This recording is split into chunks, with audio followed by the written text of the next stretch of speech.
नमस्कार विद्यार्थी मित्रांनो, इयत्ता 10वीच्या बोर्डाच्या परीक्षेमध्ये पासिंगचा नियम बदललेला आहे.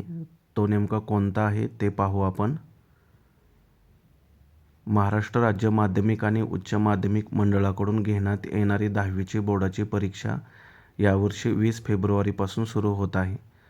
परंतु ही परीक्षा सुरू होण्याआधी सर्व विद्यार्थ्यांसाठी बोर्डाकडून एक आनंदाची बातमी मिळाली आहे.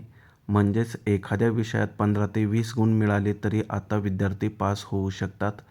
नेमका काय नियम आहे तो आता आपण जाणून घेऊयात. लेखी परीक्षेत 25% गुणांचा नियम शिथिल. हा अगोदर नियम होता, त्याचे स्पष्टीकरण पाहू. मागील मूल्यमापनाच्या नियमानुसार एखाद्या विद्यार्थ्याला शाळेतील अंतर्गत मूल्यमापनात जरी 20 पैकी 20 गुण मिळाले आणि लेखी परीक्षेत 15 गुण मिळाले तर असे एकूण 35 गुण मिळाले असले तरी तो विद्यार्थी उत्तीर्ण होत नव्हता. त्याला लेखी परीक्षेत 25% गुण मिळणे बंधनकारक होते. परंतु हा नियम आता बदलण्यात आलेला आहे. एखाद्या विद्यार्थ्याला अंतर्गत मूल्यमापन आणि लेखी परीक्षा मिळून 35 गुण मिळाले तरी तो पास होणार आहे. म्हणजेच 80 पैकी 15 गुण जरी त्याला लेखी परीक्षेत मिळाले आणि तोंडी परीक्षेत 20 गुण असे एकूण 35 गुण मिळाले असतील तरी तो पास होणार आहे.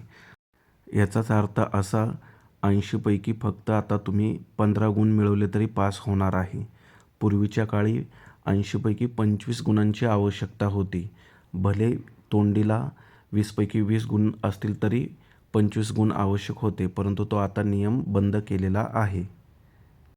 म्हणजेच जे 80 पैकी पेपर आहेत त्या पेपरला लेखी परीक्षेसाठी कमीत कमी 15 गुणांची आवश्यकता आहे. पासिंगसाठी त्रिभाषा सूत्र समजावून घेऊया.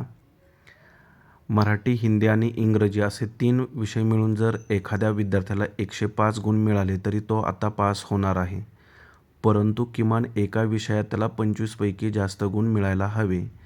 म्हणजे एखाद्या विद्यार्थ्याला इंग्रजीमध्ये 25 गुण मिळाले असतील. आता हे 25 गुण म्हणजे तोंडी परीक्षेचे 20 आणि लेखीचे 5. मराठीमध्ये 40 आणि हिंदीमध्ये 40 अशी या 3 विषयांची एकूण बेरीज 105 होत असेल तर तो विद्यार्थी मराठी आणि हिंदी विषयासोबत इंग्रजीमध्ये सुद्धा पास असेल. त्यामुळे इंग्रजी विषयाची भीती बाळगण्याची काही आवश्यकता नाही. तोंडीला 20 पैकी 20 नाही जरी दिले, 18 तरी कमीत कमी मार्क्स देतात. म्हणजे तुम्ही इंग्रजी विषयात 7 मार्क्स मिळवले आणि तोंडीचे 18 असे 25 मार्क्स मिळवले आणि मराठीमध्ये 40 आणि हिंदीमध्ये 40. मराठी आणि हिंदीमध्ये 40-40 मार्क्स मिळू शकतात, कारण का तोंडीला तिथेही कमीत कमी 18-18 मार्क्स देतात. म्हणजे लेखीसाठी 22-22 फक्त तिथं मार्क्स मिळवायचे आहेत. त्यामुळे विद्यार्थ्यांनी पासिंगचं टेन्शनच घ्यायचं नाही. लेखी परीक्षेसाठी कमीत कमी गुण मिळाले तरी पास होणार आहे. परंतु एक अट लक्षात ठेवा, किमान एका विषयामध्ये 25पेक्षा गुण जास्त पाहिजे तरच 105 बेरीज गृहीत धरली जाणार आहे. सोप्या भाषेत सांगायचं म्हटलं तर 80 पैकी 15 मार्क्स लेखीला मिळवा आणि 40 पैकी कमीत कमी 8 मार्क्स मिळवा. म्हणजे तुम्हाला पासिंगला कुठेही अडचण येणार नाही. एवढाच फॉर्म्युला तुम्ही लक्षात ठेवा, 80 पैकी 15 आणि 40 पैकी 8. यानंतर गणित आणि विज्ञानचा फॉर्म्युला काय आहे पहा. गणित आणि विज्ञान या 2 विषयांची मिळून एखाद्या विद्यार्थ्याला 70 गुण मिळाले असले तरी तो विद्यार्थी या दोन्ही विषयात पास असेल. यासाठी त्याला किमान एका विषयात 25पेक्षा अधिक गुण मिळवणे बंधनकारक असेल.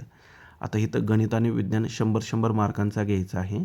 40-40 आणि तोंडीचे 20 असे 100 मार्क आणि विज्ञानाचेही 40-40 प्लस 20 तोंडीचे प्रॅक्टिकल परीक्षेचे. म्हणजेच 100 पैकी 35 मार्क्स मिळवायचे पासिंगला आणि विज्ञानला पण 100 पैकी 35. परंतु एखाद्या वेळेस गणितला 40 मार्क्स मिळाले आणि विज्ञानला 30च मार्क मिळाले तरीसुद्धा तो विद्यार्थी पास आहे. किंवा विज्ञानाला जास्त आहेत, गणितला कमी आहेत, परंतु बेरीज 70 झाली पाहिजे दोन्ही विषयांच्या मार्कांची. सर्व विद्यार्थ्यांना परीक्षेसाठी शुभेच्छा. धन्यवाद.